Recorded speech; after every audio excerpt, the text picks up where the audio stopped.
All right, we'll go ahead and get started. What's up, everybody? Welcome to the first Tiny webinar of the year. Can you believe it? We're almost on episode 40. We'll do something very special for number 50. Don't worry, I've got some things planned. Head over to tinypulse.com/media for all of our previous episodes. We're here today with a state of employee engagement where we match up all the topics that are top of mind for leaders and HR pros. Normally we do these quarterly, but today Dr. Voyles and David Niu are rounding up all of last year, all of 2021, and offering some bold predictions for 2022. Quick bit of housekeeping before we get started. HRCI and SHRM credits. I know for a lot of you who are in the audience today, you are that HR pro in your organization tasked with figuring this out for your organization. So I know for some of you, as the last month, it was a rush getting your CPE in, but get the jump on that recertification this year. I'll drop the codes at the end of today's session. Just look in the chat. I'll email it to you as well if you can't make all of it. And come back for future episodes. Easy hours, no sweat. Recordings and today's deck. I will send those via email. So if you can't get all of it, today's a really dense and compact episode, and we're not going to get to absolutely everything. That's why we have this first poll question, but I will email you a recording of today and the full deck. So don't worry, lean back and enjoy. Use that chat function. I see we got folks letting us know where they're coming in from. This is a place for us all to come together and learn and share and grow together. Ask those questions. Use the Q&A box. Again, it's in the bottom of your Zoom window. If you jump in there, you can vote up questions that you want to answer most. We also got some sweet poll questions throughout today. So finally, the exit survey. So once you leave today's section, you'll get it automatically. Let us know how much you value you got from today's episode. We read every single piece of feedback so that we can get better. If you can't do it right away, I'll email it to you. No worries, but we really do value your feedback. Today, I've got Dr. Elora Voyles, people scientist at TINYpulse, and David Niu, founder of TINYpulse, on the year-end state of employee engagement. David, what have you got for us today? Yeah, thank you, Andrew. Super excited to be here. Elora and I, we put a tremendous amount of work, and Dr. Voyles and I will go back and forth about themes. And it is just so fun to be able to take time and share it back with the community and have robust discussions about that. And it's a highlight for us. You or maybe someone in your organization, an executive, may already be talking to you about this because we're in the Wall Street Journal already today, and I'm sure a lot more coverage is, so you'll be able to get the behind the scenes sneak peek. Different than usual is, usually we go quarter by quarter, but this time we've also got Q4, and we looked at all of 2021 in review. So we're going to try to definitely stay for the end, because at the end, we're going to talk about predictions that we have for 2022 that you want to be aware of so that you can have those great discussions with your business partners and your executives in your organization. So please stay tuned. So with that, I'm going to go ahead and pass it over to Dr. Voyles. Thanks, David, and thank you all for joining us today. It's a pleasure to have you here. As David mentioned, this is our year-end state of employee engagement, which means we're not just focusing on Q4, we're looking at the entire year of 2021. So for our recap, we're going to look at things like hybrid being here to stay. And with your poll question, you'll want to think about which of these issues is most top of mind at your organization. So we can teach you what employees are saying and what HR thinks in terms of hybrid work, as well as returning to the office. We can also tell you more about the potential for missing connection and culture that can happen as a downside to hybrid and remote work. In addition, we can talk to you about something that's really affecting a lot of employees and HR, and that's emotional exhaustion and burnout. But we also have the solution, which is well-being. So we're going to talk about why well-being is going mainstream and why C-suite should care. And specifically, this can help convince your C-suite. I'm sure you already see well-being as being important. Now we're going to give you the evidence to support that. We're going to talk about vaccination mandates, which are a huge issue discussed throughout the press as well as in organizations. And then we're going to talk about the Great Resignation, which many of you have been hearing about, and also the challenges with hiring and retention, which you're likely facing today, and we'll offer some suggestions for managing that. And then finally, we're going to wrap it all up with the no pulse, no clue, which is essentially saying, how we can measure how employees are feeling and how we can support employees by listening. And so we'll have some helpful tips there. And then with the final kind of wrap up of this, we're going to discuss our predictions for 2022, which should generate some really great discussion and also help inform your policies coming up. I would love for this to be an interactive session. So feel free to, well, first respond to the poll and say what issues are most top of mind for your organization. But throughout the presentation, feel free to drop in questions or comments or examples in the chat. I love to hear what you're doing in your organization, and we often will highlight it and call it out as an example of what we're talking about. So I'll give a moment for the poll question results to come in and also to check the chat. But welcome and thanks for being here. All right, so it looks like number one. So as you know, we're gonna highlight each of these issues that are most important to you. So number one is hiring and retention. And then next we have employee well-being and mental health, followed by employee burnout and vaccination policies. Okay. Yeah, I've got that jotted down for you. Okay, thank you. Yes. So we will cover them in order of preference. It seems like hiring and retention is the one that everyone wants to cover the most. So we're going to go there first, and we're going to cover as much of this content as we can. As I mentioned, this is an entire year's worth of data. So it can definitely take a bit of time to cover. So we're going to cover as much as possible, but I encourage you to download the full report as well. Okay.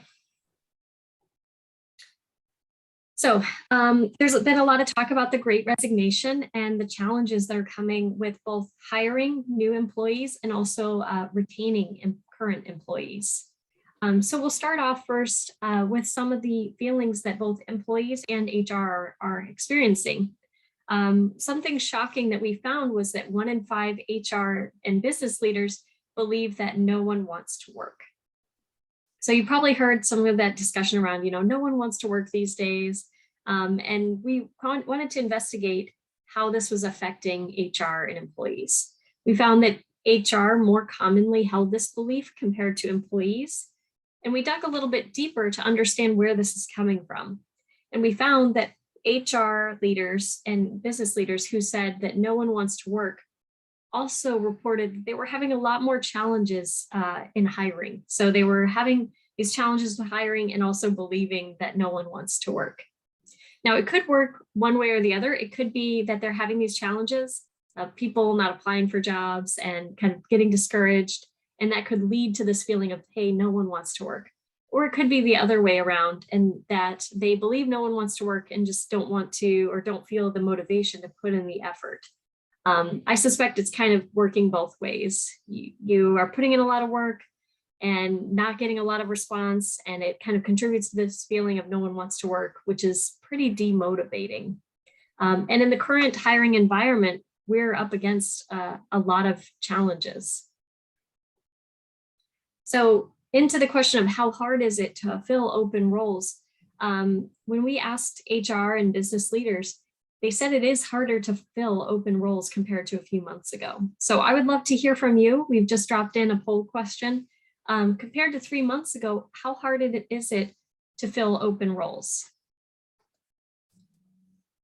And as a reminder, we asked this of over 600 HR and business leaders like you who we contacted through the TINYpulse listserv. And they gave us these responses. This was back in November, so I would love to hear how you are experiencing hiring in the past few months now. Yeah, I think what was most stark, Dr. Voyles, is the increase, roughly about a 33% increase, and much more challenging. That's one quarter over the other quarter, right? And so it'll be, we also will shed light on our predictions of how we think this will change moving forward near the end. But we're going to be very interested to see what people on this call think about it, and any comments that you have, please drop it in the discussion as well.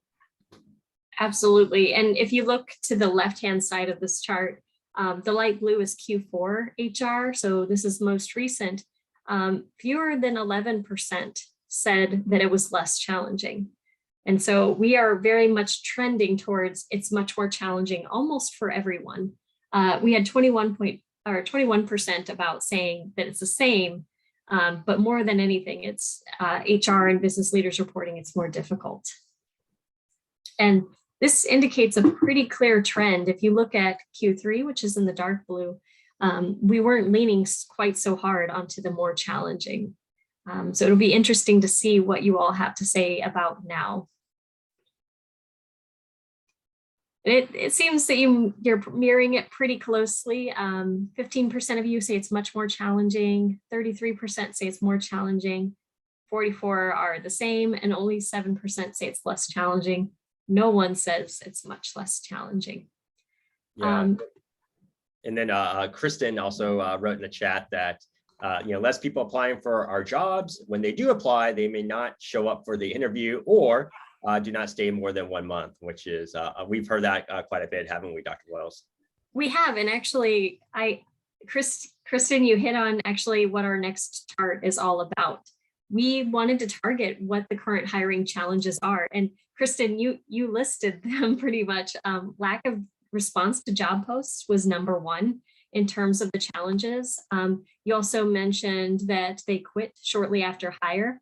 That was not quite as frequent, but it still is occurring. And then what was there one more that Kristen mentioned? They may not even show up for the interview. They might not show up for the interview. Yeah, candidates no showing 2.09. Oh, candidates no showing, yeah. So Kristen, it was like you had already seen the slides because you guessed 3 of these. I'm sure you didn't see the slides. Instead, you're just reporting what's happening to a lot of people in HR. So thank you for that comment, because it leads right into what we have found. We found that #1, it was the lack of response to job posts, or when they were responding, that it's poor quality candidates. Those are like the top two. They also were having declined job offers. Now on the right-hand side, we did have, once you get the candidates in, failed background checks was less frequent, and then selected candidates quitting after hire was less frequent, but these still were reported by HR and business leaders as occurring and as barriers to the hiring process. Next, we asked about how their organizations are being affected by this need for talent. So a lot of organizations have not been able to keep up with hiring, in spite of, or because of all the retention issues, the Great Resignation, and now there's this extra challenge. We've dropped a quick poll question in for you, and it's asking about how is the need for talent negatively affecting your organization? So for some of you, it may not be applicable, but we listed out other ways it might be affecting. Yeah, and I think this is when the rubber really hits the road, right? Like HR has been under so many demands since the pandemic started, switch to remote work, well, how are people working? How are they socially connected? There's so many layers of demand. And then this is one about, well, what about not being able to hire? Because not only does that role not get filled, but the people who are doing those roles get burnt out because they're more stretched more thin. So this was trying to get to the heart of like, hey, how does that affect the business? And then obviously when that manifests, it becomes much more of a C-suite conversation about, look, we need to add more budget or resources if it's really negatively affecting. So, a great deal at 16%, that's what about one in 7, which is, pretty high there. And somewhat is, 1 in 3. Yeah, and feel free to select all that apply for you. But yeah, we're definitely finding that organizations are affected by this need for talent.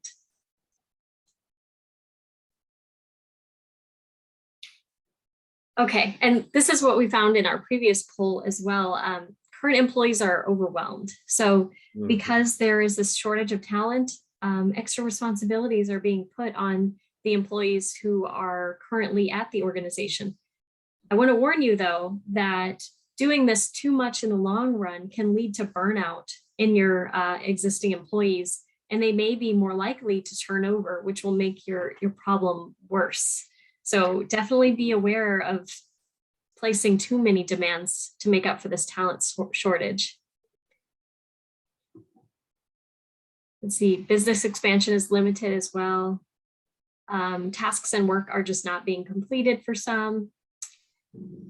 HR, you're spending a ton of valuable time on that talent search. So you can see that this need for talent is really affecting organizations in a variety of ways, but these are all ways that are key to the business and the functioning of the organization. And unfortunately, some of this, particularly with employees being overwhelmed, can actually feed into the problem more. Okay, and then according to HR and business leaders, we asked them about their predicted attrition rates. And what's interesting is that throughout 2021, we've asked them the same question, and the predicted rates have been pretty low. So between 6 and 8% predicted turnover, which surprises us in how low it is. Overall, we found that 70% of HR and business leaders reported that 9% or less of their employees would turn over. So I'd love to hear in the chat, does this accurately reflect what you're experiencing? Are you experiencing, 6 to 7% turnover, or is it much higher? Part of me thinks that these numbers might be a little overly optimistic. Okay, so Ronell says higher. And Kristen says much higher. Yeah, so we definitely asked HR and business leaders just like you, and it was surprising to see such low estimates. So I'd love to hear what kind of percentages you're expecting, but they are predicting pretty low turnover. And what I'm concerned for our respondents in the survey is that they may be caught off guard if there is a lot of turnover in their organization. So definitely be looking out for that, particularly if you are placing a lot of demands on your current workforce. And know that it is especially competitive in terms of hiring right now and getting new talent. Okay, so we'll go on to the next section, but I'll pause for a moment just to give you a second if you have any additional thoughts about this retention, because it's a huge issue that a lot of organizations are facing. Oh, Kristen provided more detail, went from 30% in 2020 to 105% in 2021.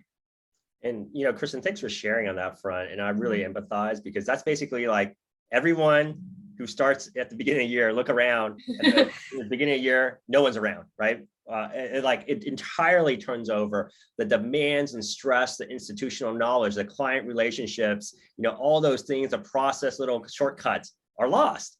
And it's just so much stress. So, I think we'll hopefully be able to also touch upon how a lot of that stress is manifesting itself on the shoulders of folks in this call, in this community. And, we'll have some insights about that. But yeah, that is, 105% is just a ton of stress and duress for HR and business leaders to have to shoulder and deal with. Absolutely. And in the next section, not this section, but the next one, we'll actually talk about the stress that's been being placed on HR and business leaders. In this section, we're going to talk about how well-being is going mainstream and why C-suite should care. This really is a potential solution for any retention issues that you're facing. It can also help as an additional incentive when you're hiring new employees. So first, we'll talk about well-being and where employees are currently, just to kind of show you what those experiences are like. And unfortunately, I was hoping to find that well-being was pretty evenly distributed. But when I asked about how HR and business leaders and employees were experiencing well-being, we found that many more were grouped into the decreased on the left-hand side rather than the increased on the right-hand side. Now, we had the majority in the stayed the same, but we're still kind of leaning towards decreased. And as a quick guide to these charts, HR and business leaders are always in blue, with lightest blue being Q4, most recent. And then employees will always be in green, with the lightest green being most recent. And so we found that there's definitely a more frequent reported decrease in well-being in the past 3 months compared to increases. Now, on average, though, we're still having 50 to 67% who are saying they're staying the same, but more than a quarter to a third are saying that they've decreased in their well-being. And particularly, I want to highlight for HR and business leaders, that light blue bar under decrease, it's over a third of them are saying that their well-being has decreased. And Dr. Voyles, we just got a Q&A about, would be curious as to how these HR leaders are determining this. Do they ask their staff? How do they glean this information? Well, in this question, actually, it was asking specifically about HR. So we asked HR and business leaders, has your well-being increased or decreased in the past 3 months? And then we asked a sample of employees. So we had over 400 employees who we surveyed, and we asked them in Q4, how has your well-being changed? We asked them in Q3 as well. Yeah. So this is comparing how HR is doing versus employees. Yeah, and I think to that question, it probably makes sense to build upon what you just said, is that they can survey their own employees and then use this as a benchmark. Like, hey, how are we doing? Because every location, geography, industry is going to be different, but this gives them a relative benchmark as a starting point. Absolutely. Yeah, this could be used for that purpose, and you can download the report just to have these numbers handy. And that way you can compare how many of your employees are saying their well-being is decreased or increased or stayed the same. You actually have the question wording as well, so you can match apples to apples. The other thing that you could do if you're wanting to track well-being is actually ask this maybe a couple times or 4 times a year, ask it quarterly, so that you can see how changes in the organization, changes during the pandemic are affecting your employees. Okay, and now one of the really important focuses, in the past, mental health has been kind of ignored by a lot of organizations, but it's very much coming to the forefront, particularly during the pandemic, because it has been a struggle for many employees. And this graph really sums it up pretty well. We asked employees, just employees in this case, to what extent, how their mental health was, whether it was increasing or decreasing or staying the same in the past few months. And we found, if you look, there's a heavy weight kind of to the left, which is decreases. So only 18.2% of employees said that there was an increase in their mental health in the past 3 months, but 55.3% reported a decrease in their mental health. I don't want to be overly dramatic, but I consider this a little bit of a mental health crisis for employees.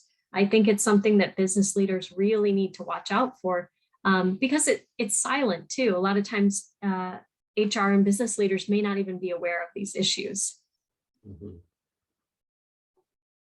Mm-hmm. We also asked about relationships in the past few months and whether employees felt an increase or decrease in their relationships.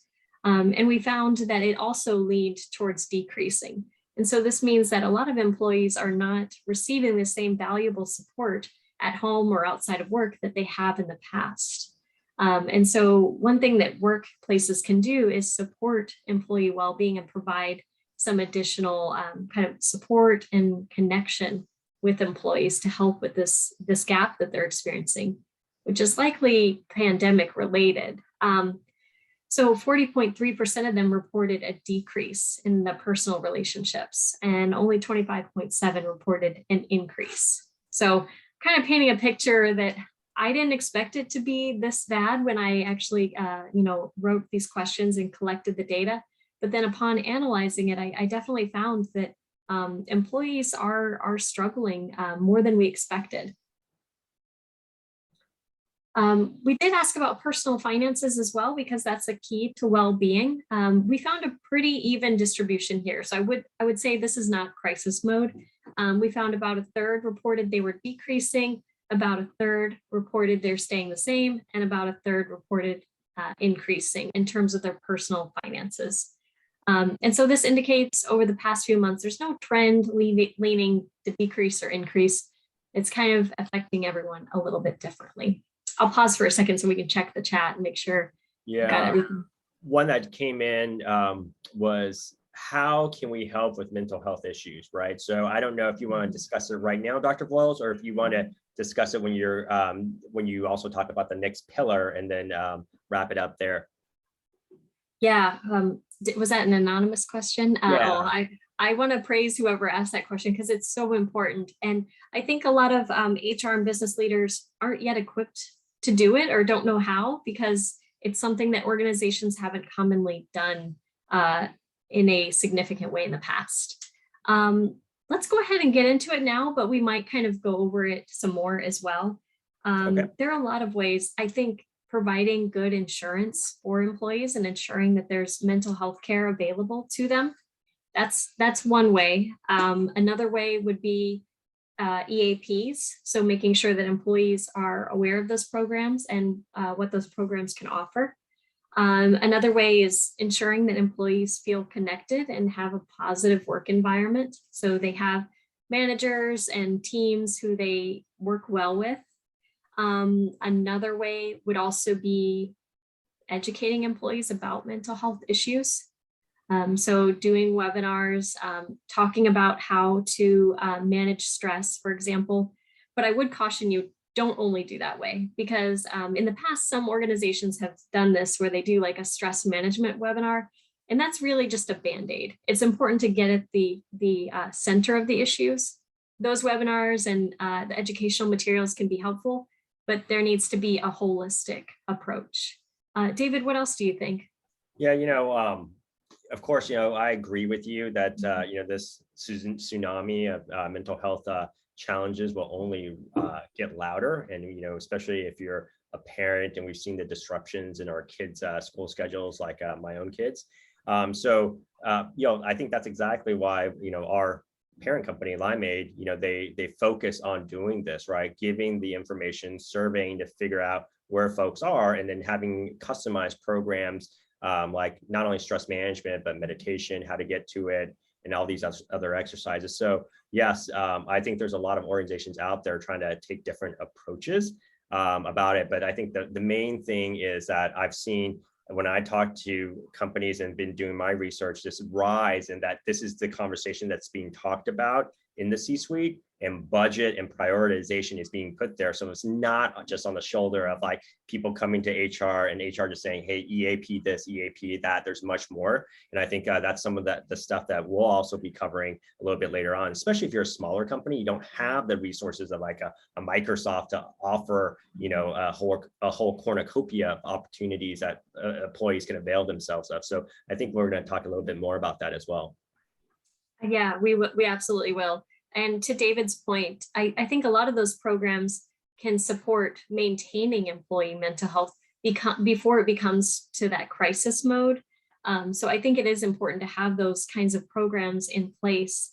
The number one first step, I would say, though, is to survey your employees to really figure out what the source of these issues is. So figuring out what kind of issues they're facing in order to address it directly. Yeah, and Dr. Voyles, Maria just mentioned discussing mental health needs to be destigmatized. We don't know if people are struggling. We can't even talk about it. And I think that's totally true. Like, 2 years ago, prior to the pandemic, this was something on my radar, but it wasn't like front and center. That it has changed so dramatically. And in the one-on-ones I have, we talk about that, where's their mental state. And I've had to navigate really challenging discussions. And I'm so glad I did. And as a leader, I didn't even know what to do in the past when someone says they're thinking about suicide or taking their own life. Now I know what to do, but that's how much this chasm has widened because of what we're seeing out there. So yes, I agree 100%, Maria. I agree too. Thank you for the comment. And I agree. I hope that through these webinars, we can keep talking about it so that it will become destigmatized. I think everyone has a role. And I think as HR and business leaders, you have a role in destigmatizing it as well by talking openly about it. Turning now kind of more to employees, like work relevant skills and experiences, the majority did report that they had an increase in their work skills. So over 50% said that they had a strong increase. And then we also had about 10% who said they had a slight decrease in their skills.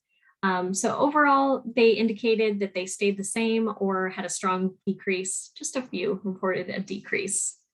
Okay, so now we're going to turn to what employees' current well-being experiences are, and then what kind of support they desire from their manager or from their employer. So we have a poll question here for you, which is about to what extent do you think that employers should support employees' emotional well-being? So how much responsibility do companies and organizations have to support their employees in this way? In terms of emotional well-being, the majority of both HR and employees rate that they have good emotional well-being. This surprised me a little bit because HR does more commonly report that they have a lot of burnout, but they actually rated slightly better well-being compared to employees. Could be a little bit of like kind of sectioning off like work versus personal life, and maybe in personal life, HR is doing better. And then we also found that there is a great deal of desire for emotional support from organizations. So the majority of both employees and HR and business leaders said that they want some emotional support from their organization. And I'm curious to hear what you all have to say in terms of whether organizations should support employees. Oh, wow. Yeah, wow, that's dramatic. That's even more than I expected. So 59% of you said a great deal, 37% said some, and then 4% said a little. Now, it might be because we just showed you all of these issues in terms of, mental health and wellness. And it's pretty convincing in terms of showing that employees do need this emotional support. I would encourage you, if you're trying to get a well-being program started, show your C-suite these slides and show them particularly how employees are reporting decreased mental well-being as well as issues with mental health. Yep. Okay, and then the 4 types of well-being that we measured, so we measured emotional, physical, work, and financial. We found that physical well-being was the least desired in terms of support from the organization. So a lot of employees don't see the need. In fact, the most common answer was a little bit of support that they were wanting from their organization. Support like this could come from, for example, like doing programs that encourage employees to move, or giving them incentives, or having competitions, or giving them technology like standing desks. So the majority also report that they have good physical well-being. And then in terms of financial well-being, we have a pretty nice kind of curve here. What's worth noting is that HR on average reported slightly better financial well-being compared to employees. But what is interesting is that we have a huge kind of bump in employees and HR saying, they want a great deal of financial support from their organization. And I suspect that this is due to, for everyone's financial well-being, well, almost everyone, they depend on their work and their paychecks. And so if that were to go away, that financial support would be taken away, and it's key for well-being.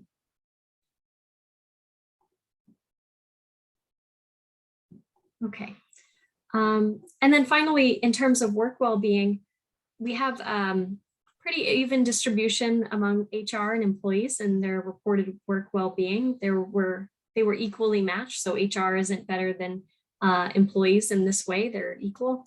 But they do report desiring a great deal of support. And this is likely because it's most relevant. From our workplace, we want help with training and skills to feel that we're competent and that we have meaningful work. And so that's why I expect that many said that they desired a great deal of support from their organization.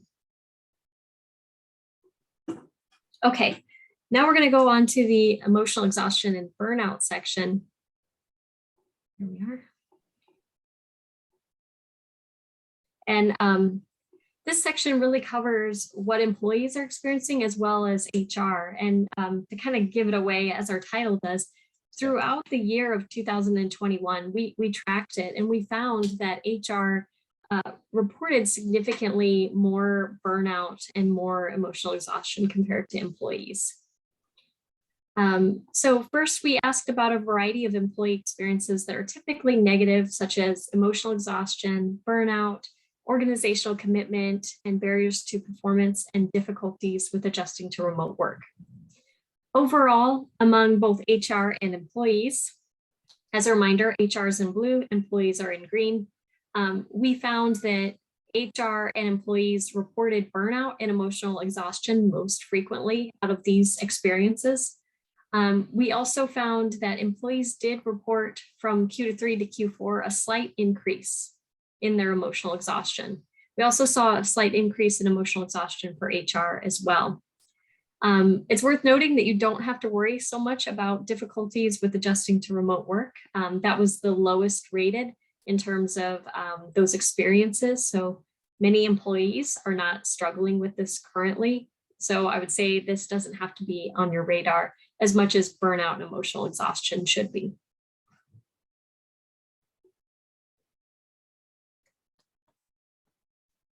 Okay, I see a question. The link to the slide shows the results for Q3, but not the slides you are sharing right now. Please share those as well. Yeah, actually, we have the Q3 slides available as well. I think Andrew can hook you up with a link probably to get that. If not, I'll follow up with you after. Yeah, if anybody wants those, we have a record all from Q1, Q2, Q3, and Q4 in 2021, because this was a frequent process that we did every quarter.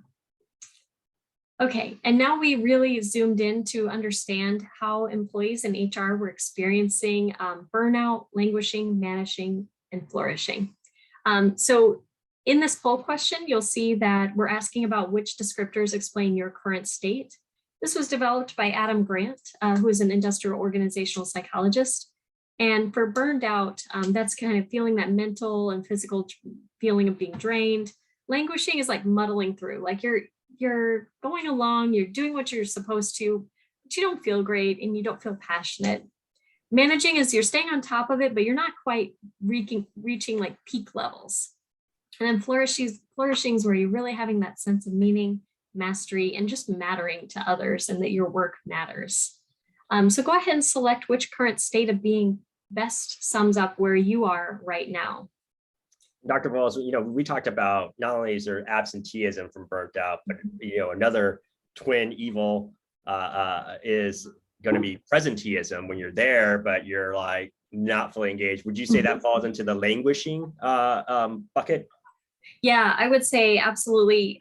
For employees who are languishing or even burned out, let's say they're burned out, but they've used up all their PTO or can't take time off, they're going to likely engage in presenteeism, which is not quite as visible to HR and business leaders, but it's essentially where your employees are going to work, they're clocking in, they're getting on their computers, and they're going through the motions, but they're not really getting anything done. And it's not good for anyone. Yeah. Okay, so by far the strong majority is 64% say they're managing. So they're staying on top, but not quite flourishing. I'm happy to see that not too many report burnout and languishing. We have 12% saying they're feeling a little burned out, and then 16% saying languishing. Hopefully we'll have more flourishing in the future, but only 8% said flourishing. And so this is a nice kind of word to put behind what you're currently experiencing. In our research, we found that employees were reporting a lot less flourishing in the last quarter. We also found that HR reported pretty similar levels across both quarters in terms of how burned out they were. So we kind of have some benchmarks here that you can compare if you choose to survey your employees with these questions. We also looked at employees' reports of burnout. And then for the HR, which is the blue line, HR was asked to what extent do you feel that your employees are burned out? So this is HR's opinion of what employees are experiencing. And HR consistently reported higher expectations of employee burnout compared to what employees actually reported. And if you look at your poll question, you can see we asked whether you expect your employees to be more or less burned out on average over the next year. So this will give us some insight into what we expect to happen over the course of 2022. Throughout 2021, we found HR reported pretty steady levels of burnout. And we're kind of leaning toward a great deal of burnout. So these are fairly high levels that they're reporting. A great deal is the maximum score. So it kind of indicates that even though employees said they were experiencing less burnout, it still is quite a bit. And then we found that employees did from Q3 to Q4 report a slight decrease. And I'm hoping this indicates a trend, but we'll need to measure again to really see what's happening.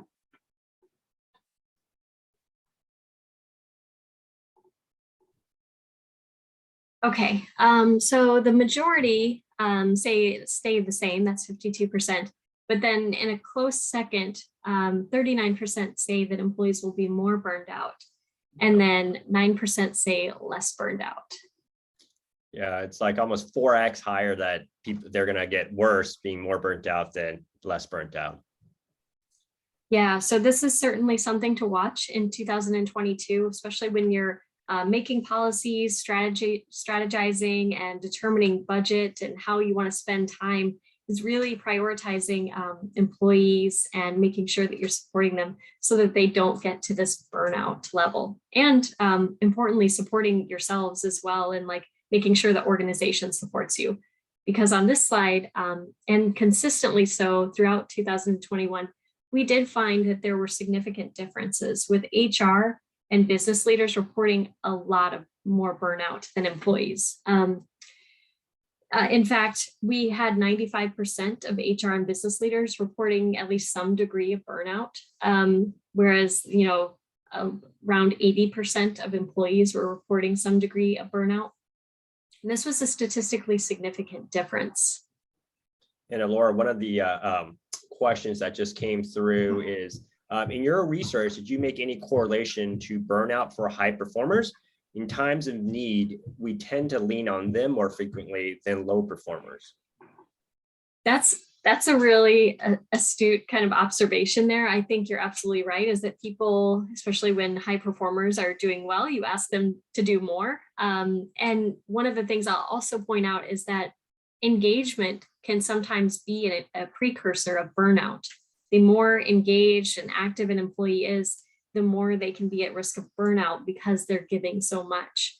We didn't in this survey measure performance.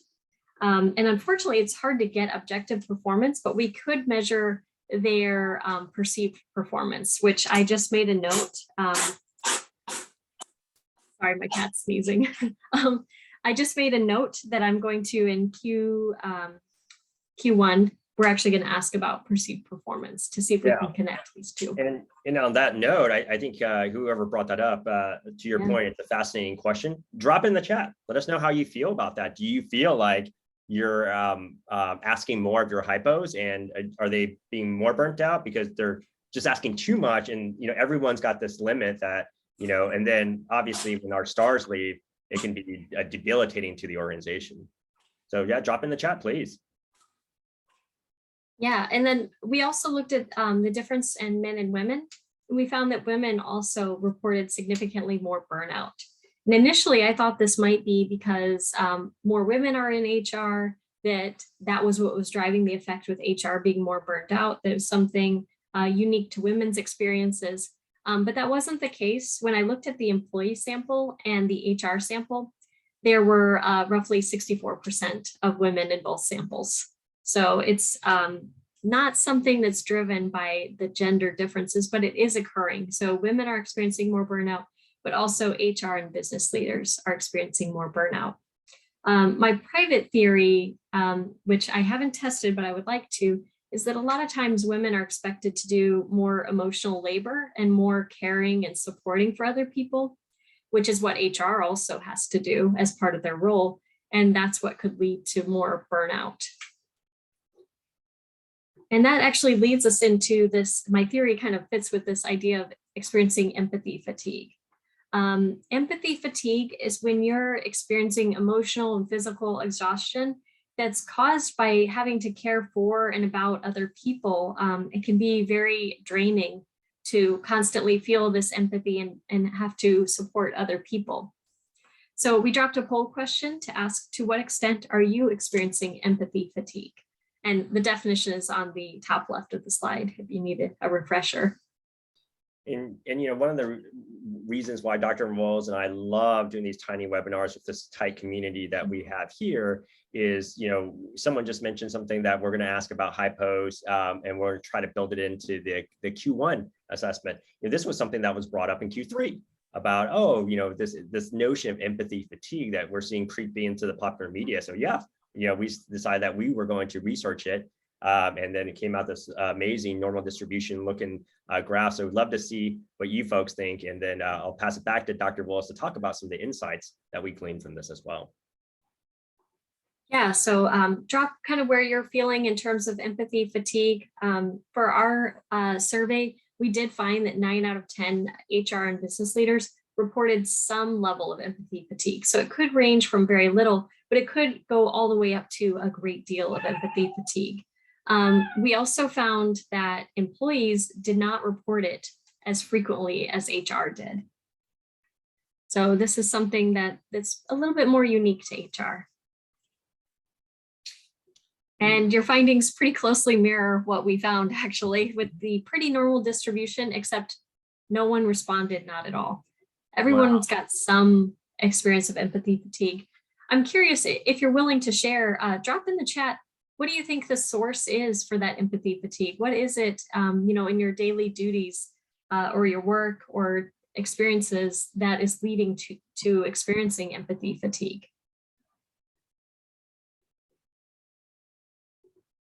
And just to share one of my experiences, I was a professor before this in a university, and I found that I experienced a lot of empathy fatigue when talking to students, because when you have so many students, there are a lot of students who are struggling and who have difficult struggles that are outside of school but impacting their performance. And I would find that it would be very draining to support them, because what they were going through and all the stories I would hear were just so heavy.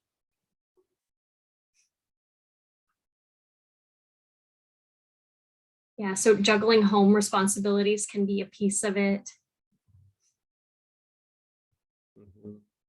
Yeah, COVID, just during the COVID times, more emotional exhaustion. And I've said this before, but I think even though the pandemic isn't new, it's still this undercurrent that we're kind of aware of. It's there, it's a reminder of people who are getting sick or people who are hospitalized or dying, even though we're still trying to go about our lives. It causes this extra empathy fatigue. Yep. Yeah, and also HR, I could understand that feeling where it feels like no one looks out for HR. HR is looking out for everyone else.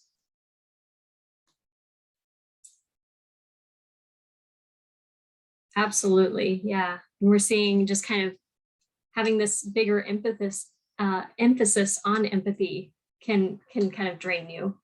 Yep. So one of my recommendations, if you're struggling with this, is to make sure that a lot of the support for employees is already built into your organization. So making sure that there are already programs and tools and resources available to employees so that they don't have to always come to HR. They have that source available to them already. And then that will cut down on some of the kind of empathizing and what you have to do in order to support employees, so that you can save your resources for when you really need to intervene for an employee. And I think one last thing is it's important to make sure you take care of yourself in order to be able to support employees. So we'll pause here so that we can actually go into our predictions. I want to leave plenty of time for that so that we can have some discussion. And also I'd love to hear your thoughts on our predictions as well. So we didn't get to cover all the slides, but we knew we wouldn't because it's a year's worth of research. But we predict that more organizations are going to formalize remote work. In our research, we found that employees are preferring that, and they're also more reluctant to return to the office. So we think organizations are going to make it more formal because we're in it for the long term. They might also hire directors of head of remote. And also involve more coordination, more onboarding, and social connection. Yeah, and I just want to add on to that is, we just had the pleasure of hiring Arif as our head of remote here at TINYpulse, and it's awesome to chat with him and his ideas about formalizing. But these are sticky problems that we just got thrust into overnight because of the pandemic. So when you're talking to your executives, this might be a role that, we didn't think about in the past, but that could take a lot of burdens and shared responsibilities off of your plate so that you can go back to inspiring and taking care of your people and making sure that they can be their best selves at work. So it's just something to think about. And we predict that this will become more and more mainstream starting in 2022. Absolutely. And that can help take some of the burden off of HR and business leaders if you have a dedicated role. One of the things we didn't get to talk about, but it's a huge question, it's whether pay should be adjusted for remote employees based on their work location. So as we know, it's more expensive to live in a place like Hawaii versus Mississippi. And since employees are living in places and working remotely, this brings up the question of salary. We found that employees more often see it as fair to adjust the salary, but HR is less convinced, and they're more kind of inclined to keep salary the same regardless of location. So if you're thinking about hiring and what to do, definitely carefully consider how you kind of structure compensation for remote workers. In terms of the vaccine policies, and really given the current issues with hiring new talent and retaining current employees, you want to make sure that you have a vaccine policy as much as possible that encourages employees to get vaccinated and protect themselves while not penalizing them. So not terminating them or writing them up, but instead offering carrots or bonuses or PTO in order to encourage them to comply with the vaccine policy. Another thing that we want to focus on is this emphasis on culture and engagement. In the beginning of the pandemic, it was very much a focus of, okay, what do we need to do to keep working safely? But now we're in it for the long haul. So we want to think about how can we keep up culture? How can we keep employees engaged, even when they might be working under difficult circumstances or from a distance?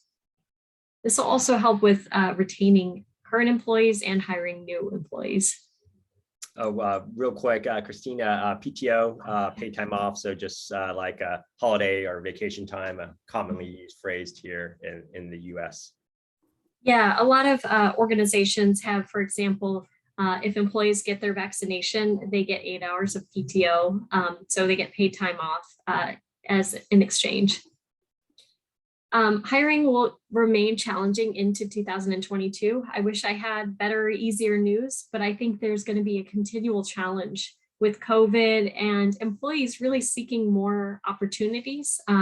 They are kind of doing a bit of a reshuffle to find better salaries, better opportunities, and work environments. So make sure your organization is competitive with their offerings and their job posts. And then this is really the big thing we were touching on, and it's this important focus on well-being and especially mental health. As you saw, many of the employees reported that they actually experienced decreased mental health in the last few months. So more organizations are going to be formalizing policies and setting aside budget to make sure they're addressing this critical issue. Yeah, and I'll just say, like, if you think about us, if we all had to look for another job tomorrow, we'd focus a lot on the culture of the organization and reading about the soft stuff that is so important in the connective tissue. And then also the focus on mental well-being, because if we focus on it, we're gonna have better retention. And then hopefully we won't struggle so much with the challenging hires with the great resignation. So I think, and I've seen more and more companies, especially larger ones, moving in that direction. So this is a great opportunity to have that discussion, formalize it, and invest in these programs that will pay off in the short term and in long term in retention for your organization. Yeah, absolutely. These programs would pay off with reducing absenteeism, presenteeism, turnover. The other thing is it's the right thing to do, especially, given we're in a pandemic and things are challenging. And then finally, listening is becoming more mainstream. So making sure that you understand the current issues that your employees are facing. So you can pulse with surveys. You can also have structured one-on-one meetings where, for example, employees will fill out a questionnaire and say how they're feeling, what they're facing, what their current goals are. And this will help with a more comprehensive listening strategy. This also gives the opportunity to really give feedback in terms of how your employees are feeling, what the morale is like, and also it helps with setting up a connection. The final thing it does is that it helps employees know what the expectations are in their organization, and it helps managers set expectations that employees are able to meet. So I'd love to hear your thoughts on our predictions, or if you have any additional predictions we didn't hit on, please drop them in the chat.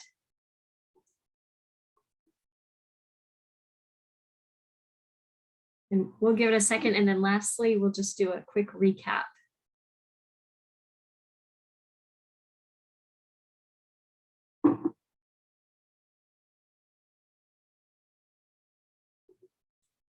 Okay, so to recap, a lot of organizations are struggling with questions of what to do as far as hybrid and remote and in-person work, what works for their organization, and what their employees prefer. We also need to focus on questions about connection and culture, especially with remote work. In addition, I think it's pretty widespread that many organizations and employees, and especially HR, are experiencing critical levels of burnout and emotional exhaustion. And so in order to address that, you may be wondering what kind of well-being and mental health supports you need to put in place for employees as well as HR. And so that's something we can help with in terms of selecting programs and policies. There's also a lot of support for vaccine mandates, but at the same time, there is still a good 25% of employees and HR that are against mandates. And then finally, and this is the key issue that you all wanted to hear about first, is that HR and organizations are really experiencing challenges from hiring and retention issues, and they're feeling the effects of it. It's affecting their business. So if you're facing these issues and you want more kind of insight on them, we offer different kind of programs that can help with understanding these issues and with directing your priorities in HR. So things like well-being assessments, which I think is really key for this upcoming year, especially. Cheers for Peers, which is recognizing employees for a job well done. It's something that's pretty quick and easy, but it makes a big difference for employees. Survey pulses to understand kind of where your employees are at any given moment in time. Engagement assessments to make sure that your workforce is checked in and feeling the meaningfulness of their work, and also kind of feeling involved in it. And then finally, coach one-on-one, which is having those meaningful and guided one-on-one meetings.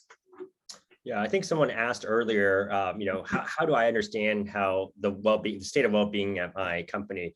And one of the things that we like to do is the well-being assessment that Dr. Voyles developed and validated is we ask for those four main pillars: emotional, financial, work, and physical, how they're doing overall. And then you can see in that chart in the right-hand side, we also show the impact, right? So if you wanted to move the score, you can see which one has the biggest impact based on statistical analysis, so that you'll get the biggest bang for the buck. Because let's be honest, we're all strapped for time and resources. So we want to know, well, what's the most meaningful to my employee set? And that will help you understand that and get a better handle on it. So that would be a great starting point as well.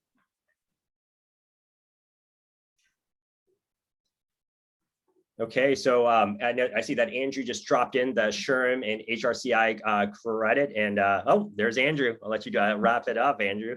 Fantastic, everyone. For you SHRM and HRCI pros, just take a look in the chat. Also email these out to you if you need to get your recertification PDCs. Thank you all for being here. If you are interested in contributing to Dr. Voyles and David's next round of research, get the sneak peek, get exclusive Tiny webinars, and get extra support from our experts today. Just follow us on LinkedIn, get invites, and be sure to head over to tinypulse.com for more great resources and learning and data so that you can make better decisions within your organization. Dr. Voyles, David, thank you for sharing your work with us. And I want to thank you all for being with us today. Till next time, to happier employees.